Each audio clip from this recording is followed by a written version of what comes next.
singularity, if you will, created, or definite. Yeah. Or definite begetting and indefiniteness. And I like those, yeah, definite. And so creator is definite, creation is indefinite. And if someone were to ask, well, why is creation indefinite? I think the answer comes back down to mutability. It's the nature of mutability that you have this indefiniteness is just kind of baked into the notion of mutability. Yeah, so those are good answers.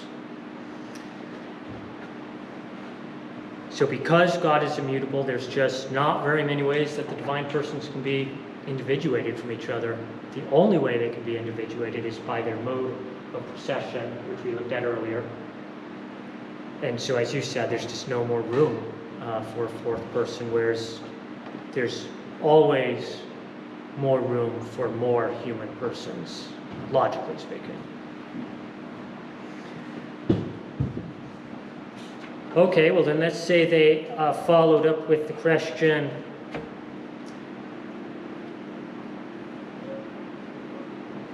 why then, when you say that there are three divine persons, do you say that there's only one being? Because if you have multiple human persons, typically we refer to those persons as distinct human beings. So why do we say one divine being? Because they can't operate separate from each other, whereas, like you said, we could, like, if I cease to exist, you could still carry on. Right. But three operate as one, so they really can't exist without the other. Exactly. Yeah. Yeah, they're a unified existence or being and a unified operation. Whereas Peter, Paul, and James, as human beings or human persons, are of separate existences and separate operations. Even where Peter, Paul, and James are working toward the same end, their operations are ultimately separate. They're carrying out their own part of the ministry with whatever strengths and gifts are unique to them. So what's the problem with the more simplified answer that a lot of people give, that God, the nature of God is like ice, water, steam, and liquid? Yeah, water, steam, and frozen, ice, or yeah. Well, it really, this is the point of everything we're talking about here.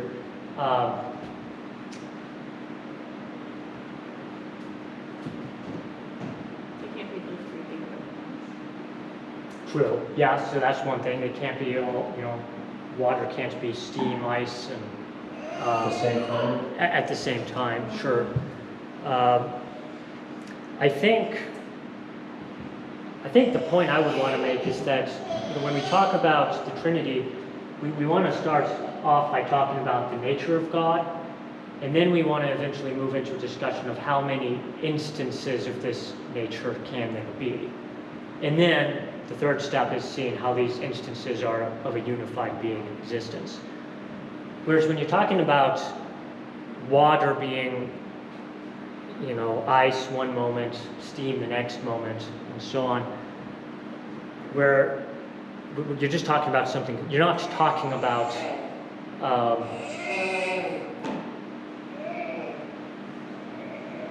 water, steam, and ice are not necessarily three instances of water nature or the nature of water. It could just be one instance of water undergoing change.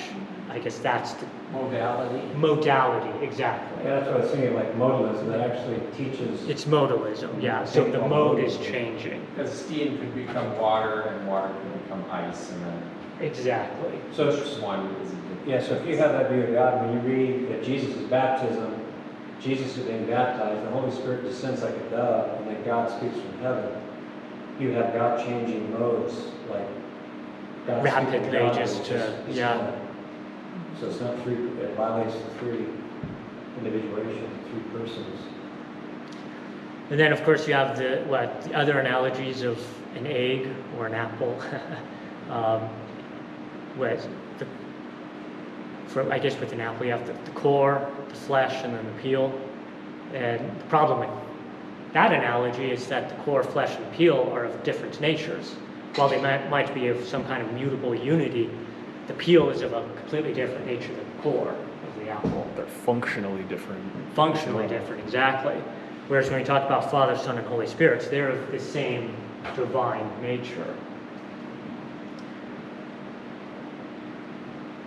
Yeah. Okay, well then I think I have one more question.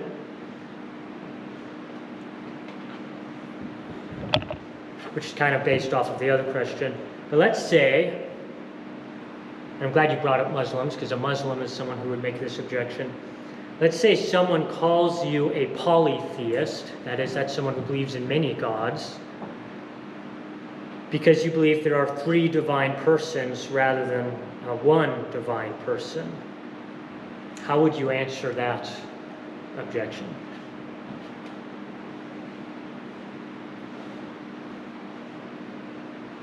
Well, you're talking about like some people think there's a whole thing and a 3 different gods, that kind of. Yeah.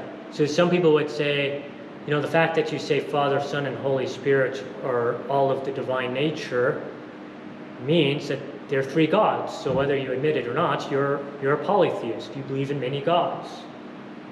But what about the begotten you mentioned? The begotten? Yeah, like Jesus is begotten from God. Okay. Could we go that route? Would that be helpful? It might to some. It might be mislead, or others, it might be a stumbling block. Oh. I think the answer is ultimately going to come back down to how we answered the previous question, and that's that Father, Son, and Holy Spirit. They're of one being, one existence, and one operation. Whereas that's not the case in your polytheistic religions. If you think about even Norse mythology or Greek mythology, well, first of all, they're so far removed from anything we're talking about, because while we're talking about pure actuality or immutable being, the gods of Greek mythology are very mutable. They're corporal beings, they're bodily beings. They might be extremely powerful, but they exist in time and space, just as we exist in time and space. They can only exist at one location at a given moment. And Zeus could kill his father and did. Exactly. But Christ cannot kill Exactly. his father, if you will, because that would And violate with one being. exactly, that the gods of Greek mythology frequently did kill each other out of fits of rage or jealousy or whatnot. And so the gods of Greek mythology are not one being. They're separate beings. They're a separate higher operations. level of the nature of man. Exactly. Kind of like glorified man, And the same thing with Norse mythology. It's, Well, you think that remember when Jesus got baptized, it's in the old, they have it in the old too. But the dove ups in the old too. God thinking that this is not the old thing. Would that kind of answer that question? yeah, so in that case, at the baptism, of course, you have the Son incarnate on earth, and then you have the Holy Spirit descend as a dove. And we understand that the dove, that's just a theophany of the Holy Spirit, because we would confess that the Spirit is omnipresent and incorporeal, but he manifests, he'll use visible signs as a way of representing his special presence. In this case, his special presence on the incarnated Son. So someone could look at that, because then you hear the voice of the Father speaking out of heaven, "This is my Son, whom I am well pleased." Someone might look at that passage and try to argue that, oh, look, Father, Son, and Spirit, they are separate. But that would be incorrect, because one, we're talking about the Son incarnate, not the Son and his deity. And then secondly, the Holy Spirit is representing himself as a dove. It's a theophany.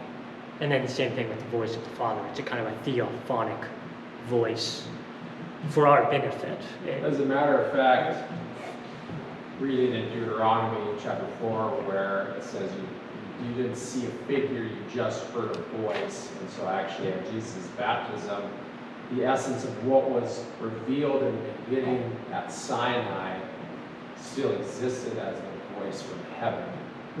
It's theophany as you speak of Right. the Spirit, but now we have the final revelation of who God is in the completion of the gospel plan. Exactly. Jesus Christ. Right. Whereas the nature of man-type gods don't have any way of bringing about the plan of God, because it's always, it requires a constant indefiniteness. Right. Man must follow these rules, and eventually they die, and who knows if they follow the rules right, and on completion of a plan in, say, Islam. Right. The completion of a plan, which is the gospel and the Trinity. It doesn't depend on man, it actually depends on the God man. Right. Completing that plan. Yeah. Exactly. Any other comments?